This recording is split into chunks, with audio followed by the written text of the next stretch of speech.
Hello dear student, मैं Imran sir genius point coaching centre Faridpur से। कल हमने 10 प्रश्न सीख लिए थे सेट नंबर 822 वी और वी के। आज आइए 11वें क्वेश्चन से शुरुआत करते हैं इसकी। कहा है 11 नंबर क्वेश्चन में निम्नलिखित सारणी का माध्यक वर्ग होगा। तो माध्यक वर्ग जो है इसमें से हम देखेंगे कि कौन सा माध्यक वर्ग है। ऐसा प्रश्न जो है जनरली ज़्यादातर पूछा जाता है परीक्षाओं में। तो आइए देखते हैं इसमें से पहला ऑप्शन सही होगा, दूसरा, तीसरा या चौथा। देखो इसे कैसे करेंगे परीक्षा में हम लोग जब बैठेंगे तो। देखो मैंने इस क्वेश्चन को यहाँ पे लिख लिया है। ये वर्ग अंतराल है और ये बारंबारता। तो हम क्या करते हैं, वर्ग अंतराल और बारंबारता, हमें इस वर्ग अंतराल से अभी कोई मतलब नहीं है। क्यों? क्योंकि हमारे लिए इस क्वेश्चन में जो बताना है वो माध्यक वर्ग बताना है। तो हम यहाँ पर संचयी बारंबारता बना लेंगे। अगले खाने में क्या बना लेंगे? संचयी बारंबारता, CF बना लेंगे। क्या बना लेंगे यहाँ पर? CF।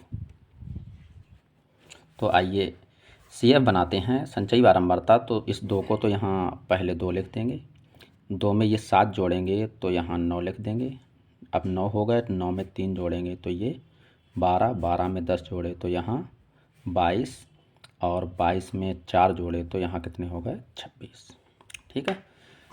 तो हमारे लिए यहाँ पर बताना है कि ये जो माध्यक वर्ग है वो कौन सा है। तो आइए, माध्यक वर्ग ज्ञात करने का फार्मूला होता है,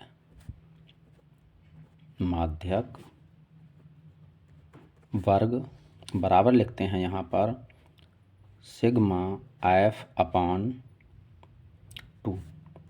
तो सिग्मा F तो यहाँ आ गया 26 और बटे में 2 बराबर यहाँ लिखेंगे 13, क्योंकि ये 13 2 से डिविजिबल है 26, तो ये हो जाएगा 13। तो 13 जो है वो इन सब में से किस में मैच करता है? 2, 9, 11। 11 से ज़्यादा है, यानी कि इस वाले में आ रहा है। तो इसका माध्यक वर्ग क्या होगा? 15 से 20। तो आइए क्वेश्चन की ओर चलते हैं। क्वेश्चन में जो माध्यक वर्ग है वो कौन सा होगा? 5 से 10, 0 से 5, 5 से 10, 10 से 15 और 15 से 20। तो हमारा माध्यक वर्ग जो है वो 15 से 20 वाला यहाँ आया है। तो हम लोग क्या करेंगे, 15 से 20 वाला आंसर जो है वो हमारा बिल्कुल करेक्ट होगा।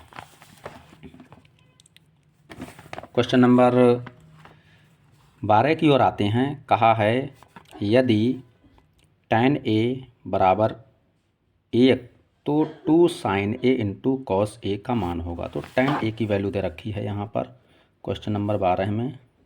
कहा है tan A इजुकल टू, हमारे लिए गिवन है 1, और हमसे पूछा है यहाँ पर कि 2 sin A into cos A की वैल्यू पूछी है।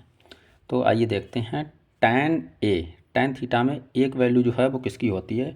तो हम सभी जानते हैं कि यहाँ से लिखेंगे tan A बराबर, ये वैल्यू होती है tan 45 की।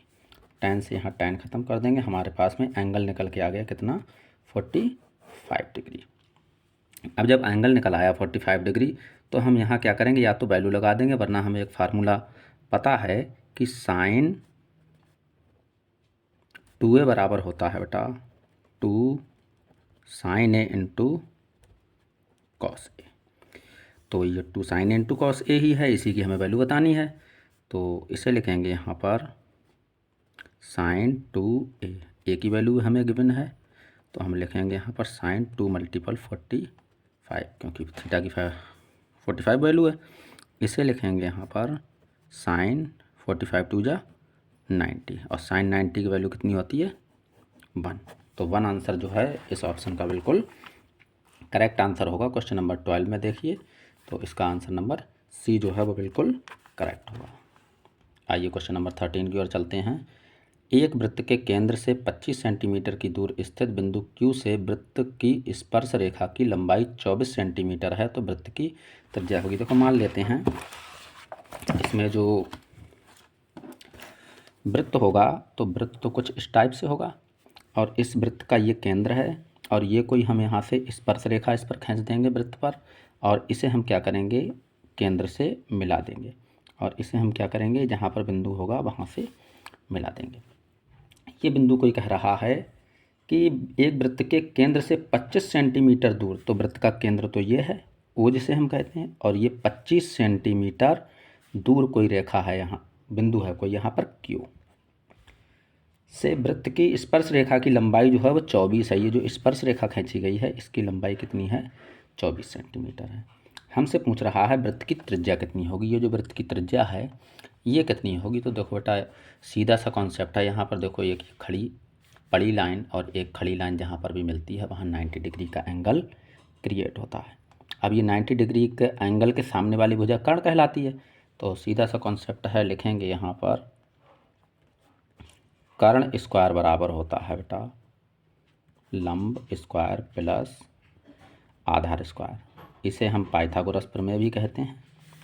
तो कर्ण हमारे पास में 25 गिवन है, तो 25 का स्क्वायर इक्वल टू लंब जो है वो क्या है, इसे कोई बिंदु मान लीजिए पी मान लो, ओपी लिख लेते हैं यहाँ पर ओपी स्क्वायर और प्लस आधार हमें गिवन है कितना 24 का स्क्वायर, 25 का स्क्वायर सब जानते हैं 625 होता है, और ओपी का स्क्वायर प्लस 24 का स्क्वायर सब जानते हैं कि 576 होता। 576 को इधर ले आइए, 625 माइनस 576 बराबर क्या बचेगा ओपी स्क्वायर। ये बचेगा यहाँ पर 5 में से 15 में से 6 घटा तो 9 बचा और इधर 4 बचेगा, ठीक है, क्योंकि यहाँ 11 में से 7 घटेगा तो 4 बचेगा और इधर कुछ बचेगा नहीं। इक्वल टू क्या आया यहाँ पर ओपी स्क्वायर। इसे सॉल्व करेंगे तो ये बेटा 7 का स्क्वायर होता है और ये ओपी स्क्वायर, स्क्वायर से हमने स्क्वायर कट कर दिया तो ओपी की वैल्यू कितनी आ गई निकल करके 7। तो हमारे पास में ओपी ही त्रिज्या है, यानी आर इक्वल टू कितना हो गया 7। आइए देखते हैं इसमें कौन सा ऑप्शन मैच करता है। क्वेश्चन नंबर 13 में 7 पहला ही आंसर जो है वो हमारा मैच कर रहा है, यानी कि ये वाला ऑप्शन सही होगा। क्वेश्चन नंबर 14 की ओर चलते हैं।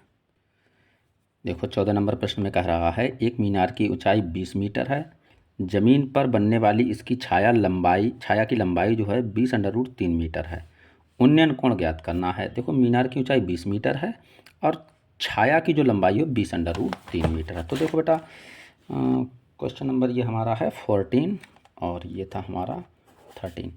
देखो 14 नंबर क्वेश्चन में ये तो कोई मीनार तो बेटा खड़ी खड़ी होगी, पड़ी तो कोई मीनार होती नहीं है, और ये मान लेते हैं इसकी छाया। तो ये तो है 20 मीटर और छाया बन रही है इसकी 20√3 मीटर, थोड़ी ज़्यादा बन रही है 20√3 यहाँ मान लेते हैं, हम इसे मिला देते हैं। हमसे ये एंगल पूछा है कि थीटा, यानी कि ये थीटा कितना बनेगा। तो हमें खूब पता है, हमें लंब दिया है आधार दिया है, सीधा सा फार्मूला लगा देंगे tan थीटा बराबर लंब बटे आधार। हमें खूब पता है tan थीटा बराबर लंब की वैल्यू कितनी है 20 और बटे आधार की वैल्यू कितनी है 20√3। 20 से 20 कट हो गया एक बार में, तो इसे लिखेंगे यहाँ पर tan थीटा इक्वल टू 1/√3। अब tan थीटा में चले जाइए, 1/√3 किसकी वैल्यू होती है, सभी बच्चों को याद होगी कि tan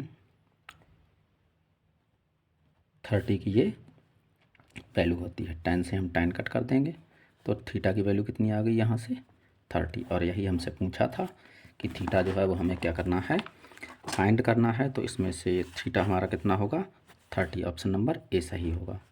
क्वेश्चन नंबर 15 की ओर आते हैं। 15 कह रहा है 14 सेंटीमीटर त्रिज्या के एक वृत्त का एक चाप उसके केंद्र पर 30 अंश का कोण अंतरित करता है, संगत त्रिज्याखंड का क्षेत्रफल ज्ञात कीजिए। तो देखो कोई वृत्त है और उसका कोई चाप है, उसके केंद्र पर 30 अंश का कोण अंतरित करता है, संगत त्रिज्याखंड का क्षेत्रफल ज्ञात करना है। तो देखो कुछ इस प्रकार से इसका चित्र बनेगा। क्वेश्चन नंबर 15 जो है वो ये होगा। 15 में हमने ये ले लिया कोई वृत्त और मान लिया ये इसका केंद्र है, यहाँ से इस रेखा को मिलाया और यहाँ से इस रेखा को मिलाया।